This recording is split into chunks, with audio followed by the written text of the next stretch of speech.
대한민국 민주주의는 전 세계적으로 찬사를 받는 동시에 심각한 위기에 직면해 있습니다.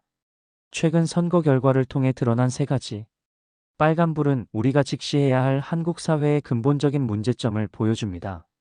그리고 이 문제 해결의 실마리는 결국 교육에 있습니다. 첫 번째 빨간불은 지역주의입니다. 과거 특정 시대에 의도적으로 조장된 지역 감정은 민주주의의 기본 원칙마저 무시하고 특정 지역이나 정당에 대한 맹목적인 지지로 이어졌습니다. 과거에는 지역을 넘어 국회의원으로 활동하는 사례가 많았지만 이제는 영호남 지역이 사실상 일당 독재에 가까운 정치 지형을 보이면서 민주주의의 건강한 발전을 저해하고 있습니다. 이러한 지역주의는 특히 영호남 지역 주민들에게 정치적 다양성, 부재와 발전의 더딤이라는 피해를 고스란히 안겨주고 있습니다. 두 번째 빨간불은 20대 남성의 극우적 경향입니다. 20대 남성들이 내란을 옹호하는 후보에게 압도적인 지지를 보낸 현상은 전 세계적인 젊은 남성들의 보수화 경향과 궤를 같이 하지만 한국의 경우 그 정도가 극단적이라는 점에서 심각합니다.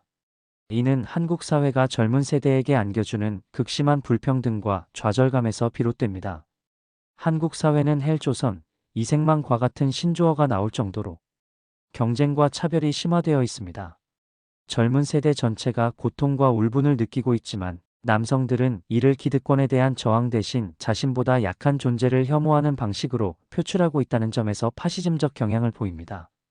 세 번째 빨간불은 강남 지역 기득권층의 파시스트화입니다. 서울 강남 지역에서 민주주의를 부정하는 후보가 압도적인 지지를 얻은 것은 한국 사회 기득권층 대다수가 파시스트적 사고방식을 가졌음을 시사합니다.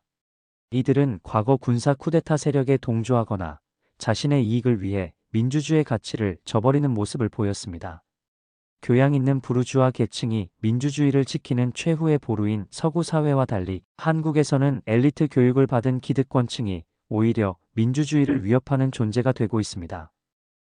아무튼 이제 제가 지난번에 온 이후에 정권이 바뀌었죠. 네. 그때 그러네요. 전에 오셨었죠. 그렇죠. 예, 네. 그래서 지금 큰 변화가 예, 있었던 큰 거고요. 변화가 있었죠. 지금 한국 민주주의라고 하는 게 네. 정말 사실은 대단한 민주주의거든요. 아, 예. 그렇죠. 제가 그 사이에 한 열흘을 브라질을 갔다 왔어요. 언제요? 브라질 그 이후에.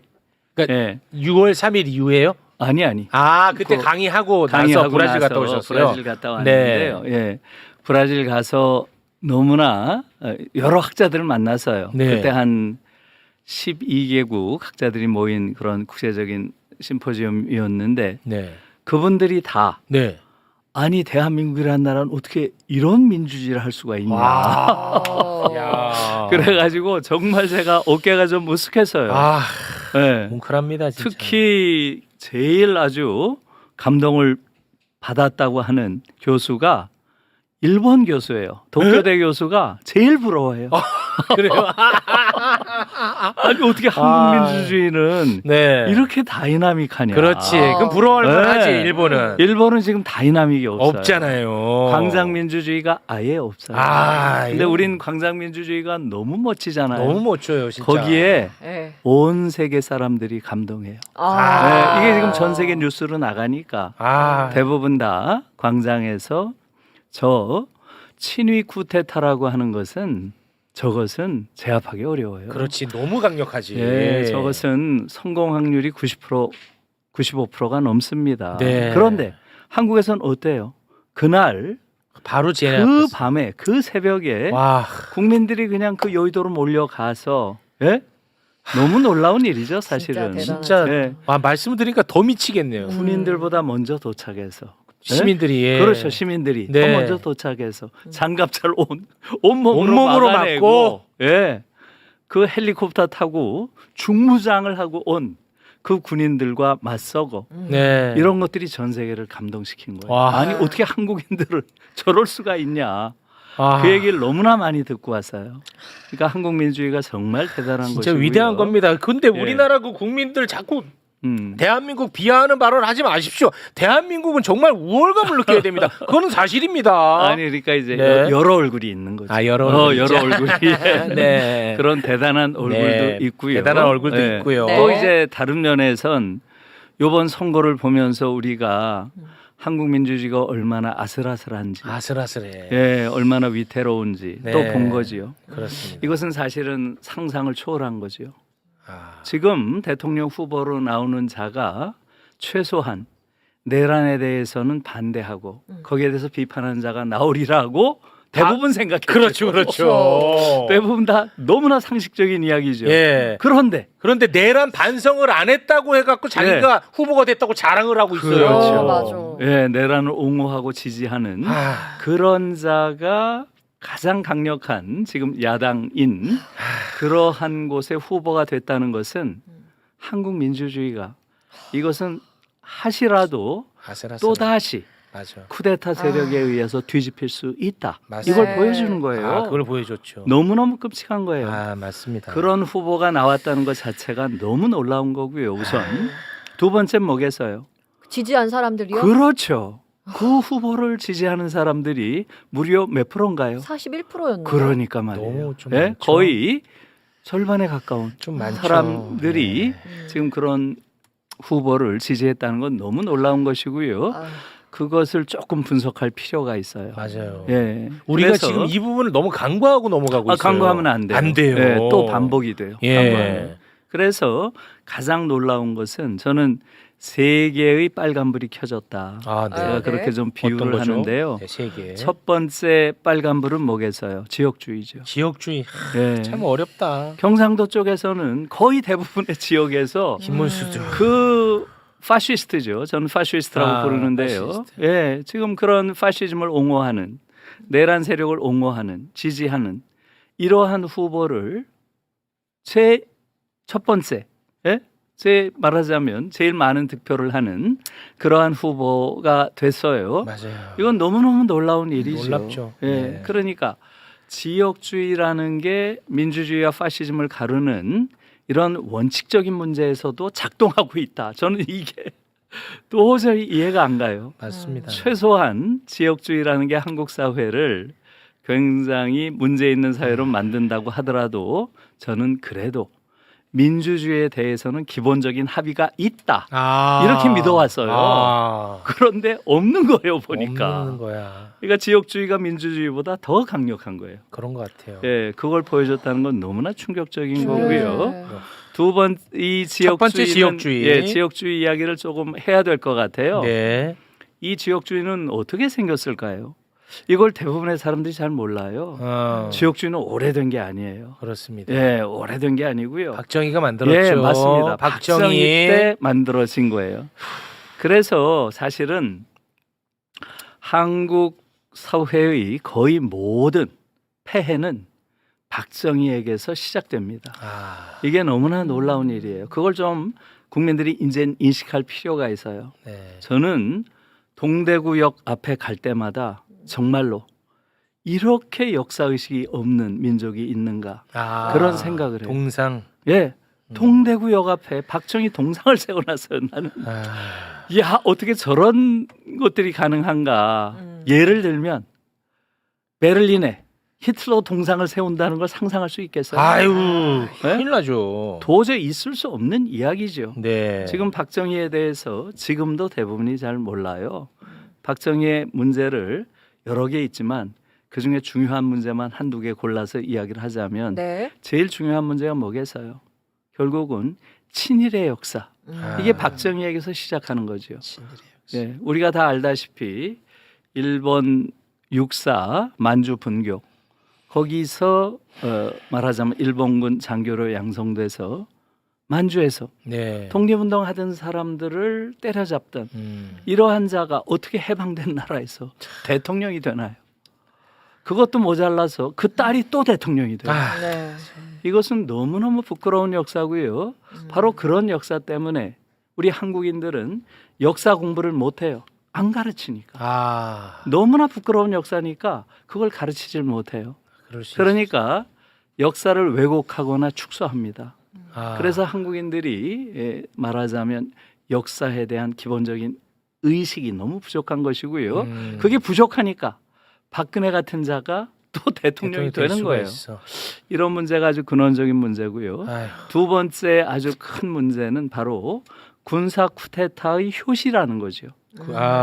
지금 박정희가 1961년에 박정희 소장이 5.16 총 들고 나와서 군사 쿠데타를 시작한 이후에 그 아류들 그렇지. 전두환, 노태우 소장이 나와서 네. 무려 32년 동안 군인들이 총 들고 국민들을 협박하면서 지배한 이런 야만적인 나라가 어디 있어요? 그 DNA가 네. 없어진 줄 알았는데 윤석열한테 남아 그렇죠. 있었어. 그런 게 지금 윤석열이에게도 이어져서 남아 있었어요. 또 지금까지 온 거예요. 그리고 너무 41%를 또 획득했고. 그러니까 그러니까요. 이 DNA는 계속된다고 봐야 돼요. 계속 된다고 봐야 그쵸. 돼요. 그래서 이 부분에 관련해서는 저는 지금 육사에 대한 대대적인 변화가 지금 필요해요. 육사. 육사 교육이 끊임없이 이 쿠데타의 행동 대장들을 만들어내는 그러한 역사죠. 최근에 문장열 교수라고 국방대 교수, 이분 자신이 육사를 나온 장군이에요.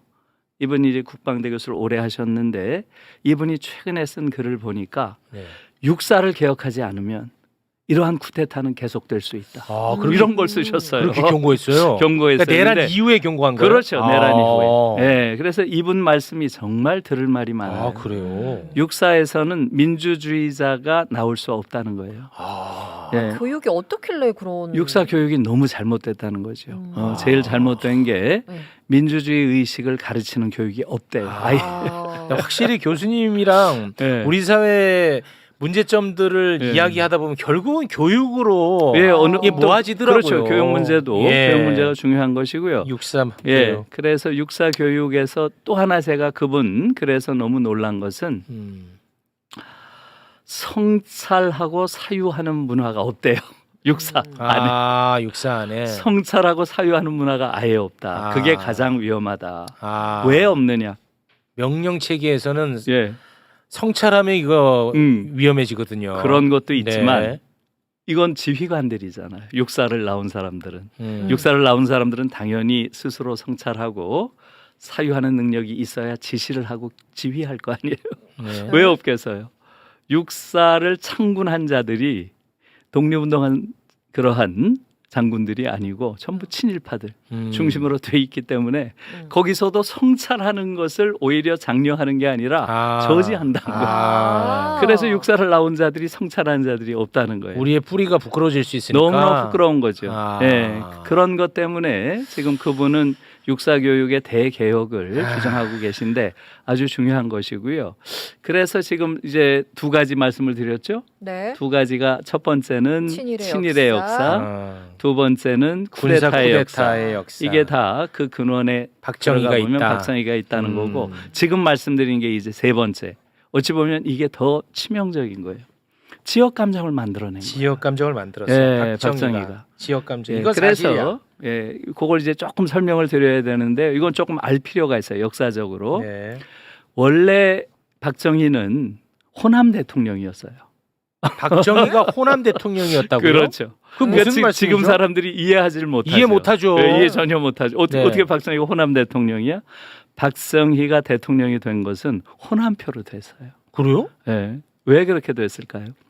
당시에 63년인가 4년이죠. 63년 선거에서 이렇게 되어 있습니다. 이게 63년 예, 63년 대선에서 박정희가 윤보선과 붙게 되는데요. 그 당시에 윤보선은 박정희를 뭐라고 공격했을까요? 민주당이 윤보선은 뭐라고 공격했을까요?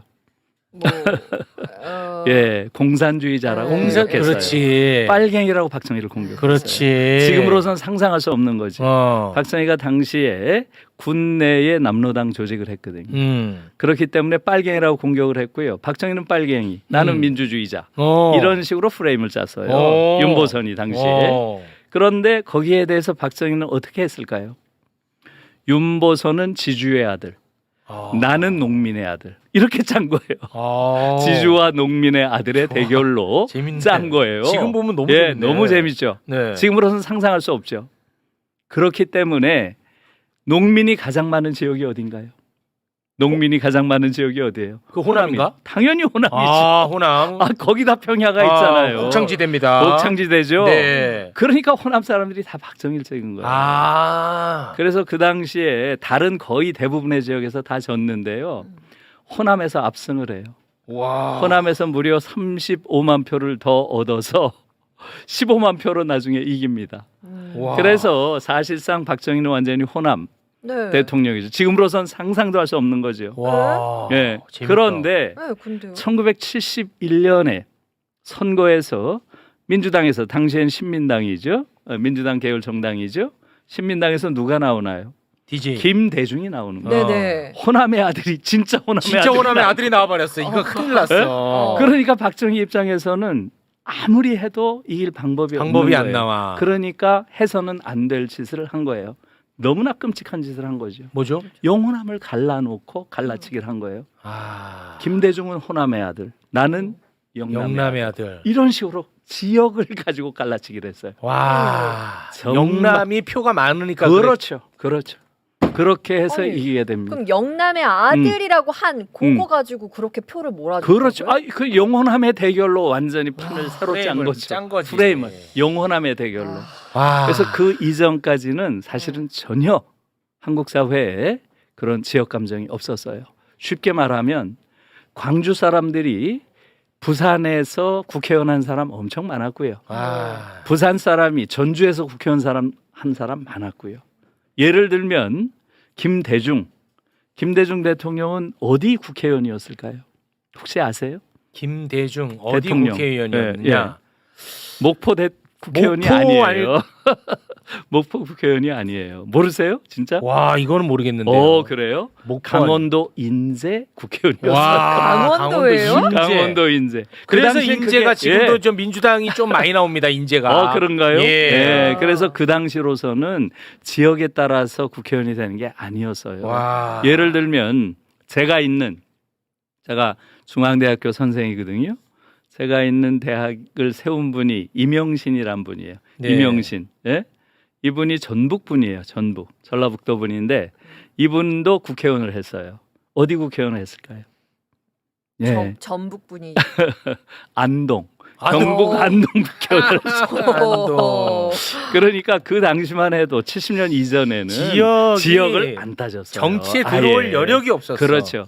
그런데 박정희가 이런 지역주의를 만들었고요. 와. 그게 오늘날 오래 한국 간다, 민주주의를 이렇게 왜곡시킨 거예요. 올해가 민주주의를 거부하는, 민주주의를 파괴하는 그런 자들도 우리 지역의 정당이면 무조건 밀어준다. 이건 민주주의를 파괴하는 거죠. 네. 이건 반민주적이죠. 정말 어이가 없는 것이고요. 네. 사실은 이 지역주의 때문에 가장 피해를 받는 게 경상도와 전라도예요. 아이고. 여긴 사실 정치가 없죠.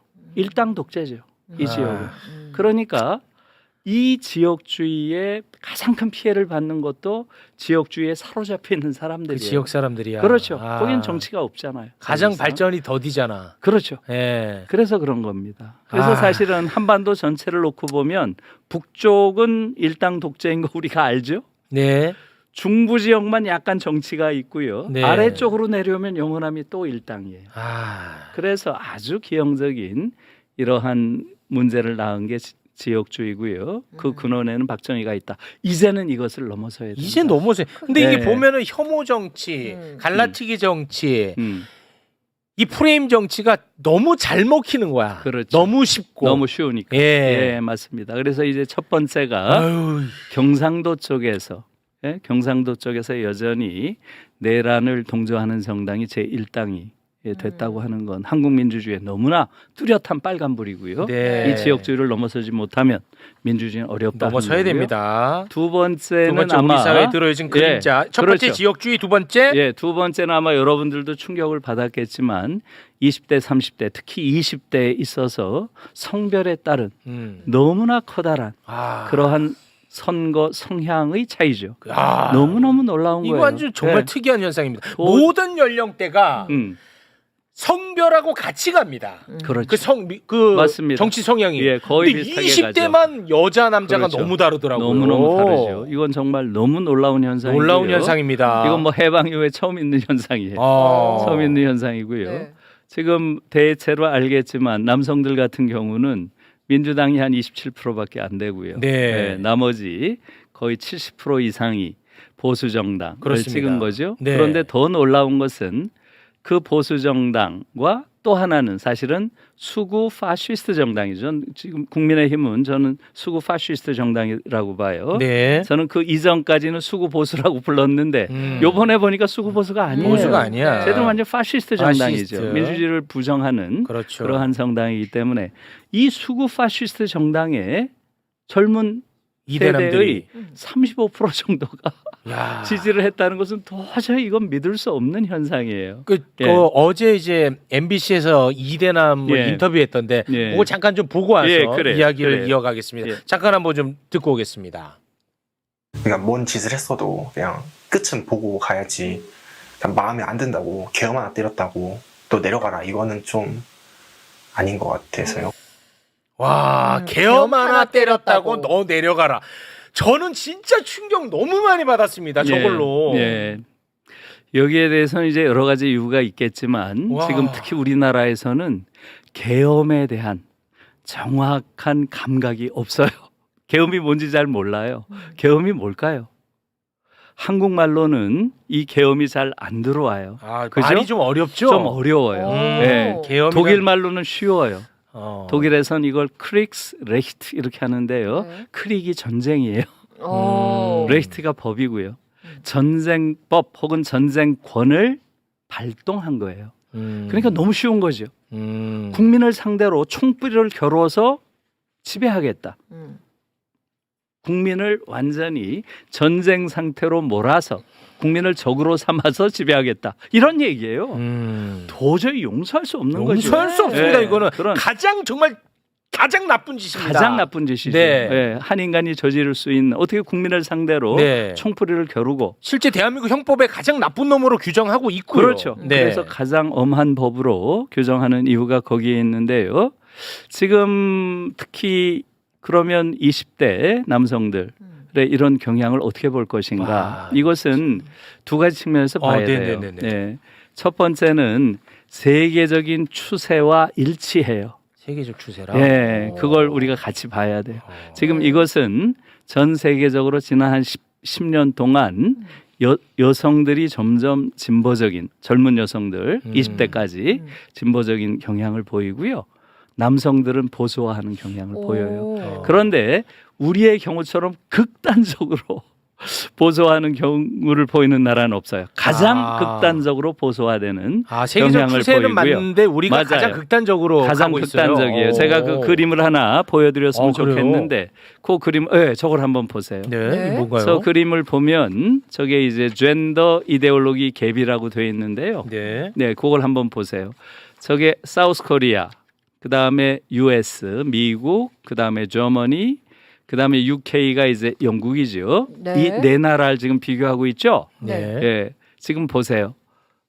지금 UK, 영국의 경우는 저게 이제 29세까지, 18세에서 29세까지의 정치 이데올로기의 성향을 지금 본 거예요. 그런데 지금 UK라고 하는 영국에서는 대체로 어떤가요? 남성이 약 진보 지수가 20에 여성이 한 40대니까 한 20 정도 차이가 나죠? 네. 그 정도가. 네, 네. 그다음에 저머니, 독일의 경우는 남성이 한 0 정도고 여성이 한 30 정도 되죠? 한 30 차이 나요. 네. 그다음에 미국이 남성이 0고 여성이 40이죠. 네. 40 차이 나는데 한국은 어때요? 저 마이너스까지 내려간 그렇죠. 거예요? 마이너스 20까지 남성이 아. 내려오고요. 오.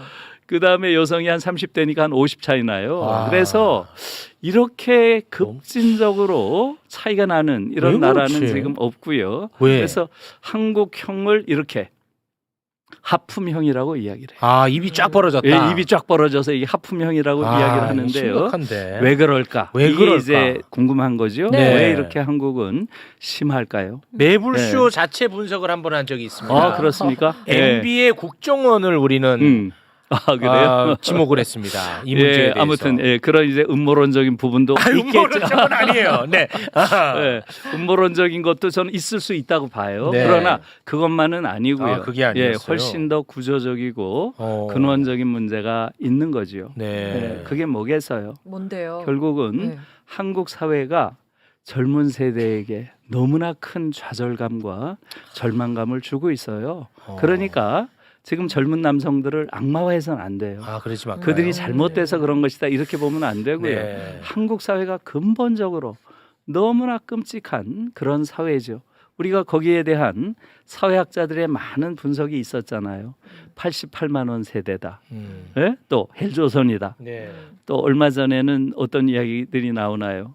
그 관련해서 이생망이다. 또 젊은이들 사이에 이번 생은 망했다. 뭐 이런 이야기들이 나오고 있는 거죠. 네. 왜 그럴까요? 왜 그럴까요? 20대 남성들이 자기들이 성차별을 받는다고 생각해서 그런가요? 가장 큰 것은 한국 사회가 극단적으로 불평등한 사회예요. 이게 근본적인 문제. 이 문제를 대부분 얘기를 안 해요. 이렇게 극단적으로 불평등한 사회가 없어요.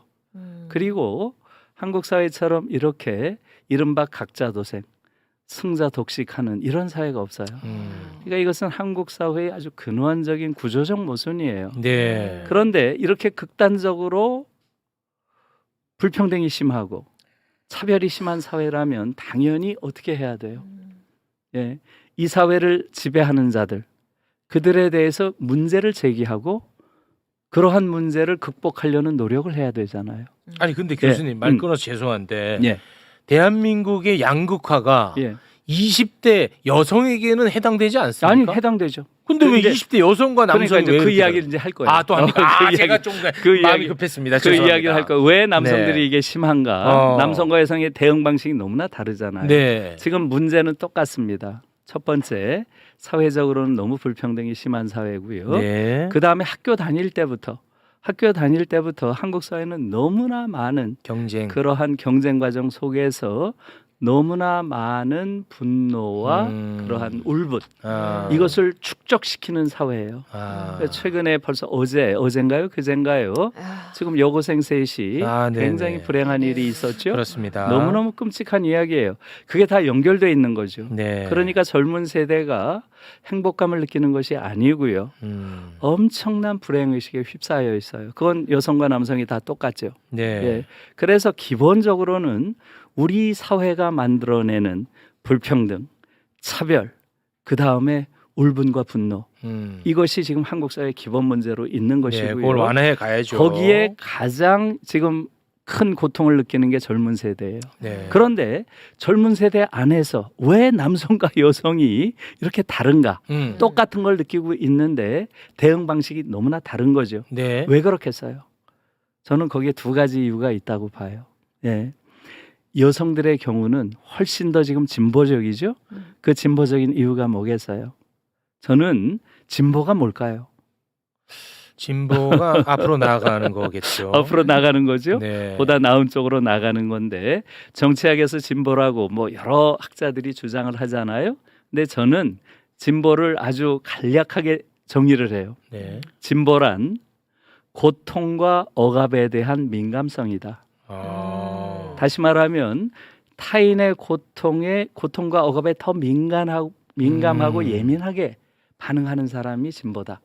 그에 반해서 보수라고 하는 것은 질서와 권력에 민감한 사람이다. 질서와 권력에 민감해. 보수일수록 저는 이제 그렇게 말하자면 정의를 하는데 네. 그렇게 보면 한국 여성들이 왜 훨씬 더 진보적인지를 이해할 수 있죠. 어느 나라나 여성들이 더 진보적인 이유는 여성들이 훨씬 더 고통과 억압에 민감합니다. 네. 왜 그렇겠어요? 여성들은 일상적으로 이중의 억압을 당하고 있죠. 어느 나라에서나 성적 억압과 사회적 억압 이것에 늘 노출되어 있기 때문에 훨씬 더 민감하죠. 그래서 어느 나라에서나 여성들이 더 진보적인 거예요. 네. 그런데 한국에서는 왜 여성들이 이 진보성이 남성과 이렇게 격차가 벌어지는가? 그것은 한국의 특수성이 있다고 봐요. 한국에서는 여성들이 지난 10여 년 사이에 많은 작은 성공들을 축적해 왔어요. 아. 성공의 경험들이 있어요. 어. 광장에서 작은 승리들을 계속 축적해 왔어요. 아. 요번에 광화문에서, 여의도에서, 심지어 남태령에서 어마어마한 성공을 경험했죠. 저는 이게 한국 사회의 미래의 가장 큰 희망이라고 봐요. 네. 이러한 축적된 성공의 경험이 여성들을 훨씬 더 빠른 속도로 진보적인 그러한 존재로 만들고 있고요. 네. 한국의 남성들은 성공의 경험이 없어요. 아, 그런 거. 예. 남성들이 언제 성공을 해봤네. 계속 성공하지 못하고 이들은 말하자면 흑수저론 이런 걸 내세우면서 그러면 금수저와 맞서야 될 거 아니에요. 네. 예? 태어나서 좋은 환경에서 태어났다고 그들이 모든 것을 독점하는 이것은 있을 수 없다 하고 저항을 해야 되는데 그렇죠. 저항하긴커녕 약자를 혐오하는 방식으로 나아가요. 그게 예. 쉬우니까. 그렇죠. 그래서 이게 아주 전형적인 파시스트들의 행태예요.